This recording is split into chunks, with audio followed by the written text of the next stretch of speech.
દાહોદ જિલ્લામાં LED mobile van મારફત EVM નિદર્શન જાગૃતતાનો પ્રારંભ કરાયો। દાહોદ જિલ્લામાં આજરોજ જિલ્લા ચૂંટણી અધિકારી અને કલેક્ટર ડોક્ટર હર્ષિત ગોસ્વામી તેમના દ્વારા જિલ્લામાં ઈવીએમ નિર્દેશન કરનાર એલઈડી મોબાઈલ વાનને લીલી ઝંડી બતાવી નિર્દેશન જાગૃતતા કાર્યક્રમનો પ્રારંભ થયો છે।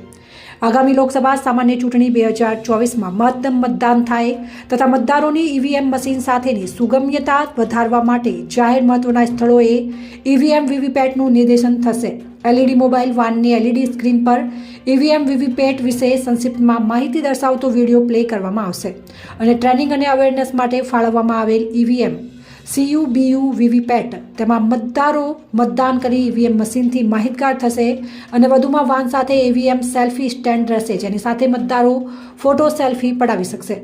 જિલ્લા ચૂંટણી અધિકારી અને કલેક્ટર ડોક્ટર હર્ષિત ગોસ્વામી દ્વારા મતદારો એલઈડી મોબાઈલ વાન મારફત થનાર નિર્દેશન કાર્યક્રમનો વધારેમાં વધારે લાભ લેવા તેમજ તે અંગે ફોટા તથા સેલ્ફી દ્વારા મહત્તમ લોકો સુધી સોશિયલ મીડિયા મારફત પ્રસારિત કરવા અપીલ કરવામાં આવી છે।